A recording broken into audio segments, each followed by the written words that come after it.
ਲਓ ਸੱਜਣੋ ਤੇ ਮਿੱਤਰੋ, ਫੈਸਲਾਬਾਦ ਦੇ ਵਿੱਚ ਇੱਕ ਅਨੋਖੀ ਚੋਰੀ ਹੋ ਗਈ ਹੈ ਕਿ ਜਨਾਬ ਪੁੱਤਰ ਨੇ ਆਪਣੀ ਮਾਂ ਦੇ ਹੀ 8 ਲੱਖ ਚੋਰੀ ਕਰ ਲਿਆ। ਜਨਾਬ ਕਿਸ ਤਰ੍ਹਾਂ ਚੋਰੀ ਹੋਇਆ, ਕਿੱਦਾਂ ਪੁੱਤਰ ਨੇ ਪੈਸਾ ਲਿਆ? ਜਨਾਬ ਵਾਕਿਆ ਕੁਝ ਇਦਾਂ ਹੈ ਕਿ ਥਾਣਾ ਡੀ ਟੈਪ ਦਾ ਇਲਾਕਾ ਹੈ। ਡੀ ਟੈਪ ਦੇ ਇਲਾਕੇ ਦੇ ਵਿੱਚ ਇੱਕ ਘਰ ਗਰੀਬ ਜਿਹਾ ਘਰ, ਜਨਾਬ ਉਹਨਾਂ ਕੋਲ ਕੋਈ ਇੱਕ ਪਲਾਟ ਸੀਗਾ, ਉਹਨਾਂ ਨੇ ਉਹ ਦਿੱਤਾ ਵੇਚ ਕੇ ਜਿਹੜੇ ਪੈਸੇ ਸੀ ਨਾ 8 ਲੱਖ ਰੁਪਇਆ ਰੱਖ ਦਿੱਤਾ, ਘਰ ਕਮਰੇ ਦੇ ਵਿੱਚ ਲੁਕੋ ਕੇ ਰੱਖ ਦਿੱਤਾ। ਜਿਹੜਾ ਹੁਣ ਪੁੱਤਰ ਨੂੰ ਪਤਾ ਸੀਗਾ 8 ਲੱਖ ਮੇਰੀ ਅੰਮਾ ਨੇ ਕਿੱਥੇ ਰੱਖਿਆ ਹੋਇਆ ਵਾ, ਤੇ ਪੁੱਤਰ ਨੇ ਕਰਨੇ ਸੀ ਉਹ ਪੈਸੇ ਚੋਰੀ। ਜਨਾਬ ਪੁੱਤਰ ਨੇ ਆਪਣੀ ਮਾਂ ਨੂੰ ਛੱਡਿਆ, ਆਪਣੀ ਨਾਨਕੇ ਘਰ ਤੇ ਛੱਡ ਕੇ ਘਰ ਆਇਆ ਗੋਸ਼ਤ ਲੈਣ ਦੇ ਬਹਾਨੇ ਕਿ ਮੈਂ ਗੋਸ਼ਤ ਲੈ ਕੇ ਆਣਾ ਵਾ। ਜਨਾਬ ਜਦੋਂ ਘਰ ਆਇਆ ਤੇ ਘਰ ਆ ਕੇ ਉਹਨੇ ਕੁੰਡੀ ਸ਼ੁੰਡੀ ਹੱਥ ਪਾ ਕੇ ਖੋਲ ਕੇ ਨਾ ਜਨਾਬ ਕਮਰੇ ਦੇ ਵਿੱਚੋਂ 8 ਲੱਖ ਚੋਰੀ ਕਰਕੇ ਉਹਨੇ ਮੋਟਰਸਾਈਕਲ ਜਿਹੜੇ ਟੈਂਕੀ ਟਾਪੇ ਹੁੰਦੇ ਨਾ ਉਹਨਾਂ ਦੇ ਵਿੱਚ ਲੁਕੋ ਦਿੱਤਾ।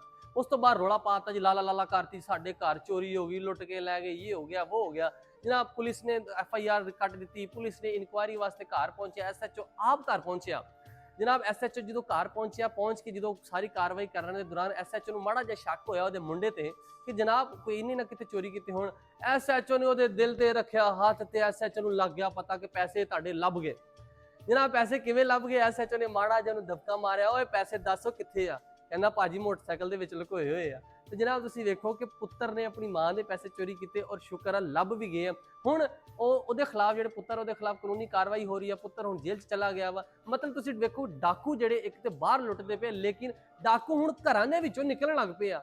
ਘਰ ਦਾ ਡਾਕੂ ਘਰ ਵਿੱਚ ਹੀ ਲੁੱਟਣ ਲੱਗ ਪਿਆ ਵਾ। ਤੇ ਇਸ ਤੋਂ ਪਹਿਲੇ ਵੀ ਜਿਹੜਾ ਇੱਕ ਵਾਕਿਆ ਸੁਬਾਹ ਪੇਸ਼ ਇੱਕ ਹੋਰ ਆਇਆ ਸੀ, ਜਿਹਦੇ ਵਿੱਚ ਮੈਂ ਦੱਸਿਆ ਗਿਆ ਸੀਗਾ ਕਿ SHO ਸਾਹਿਬ ਜਨਾਬ ਦਰਖਾਸਤਾਂ ਲੈਣ ਵਾਸਤੇ ਤੁਹਾਨੂੰ ਕਸਮਾਂ ਚਕਾ ਰਹੇ ਕਿ ਆਪਣੀ ਮਸਜਿਦ ਵਿੱਚ ਜਾਓ ਕਸਮ ਚੱਕੋ।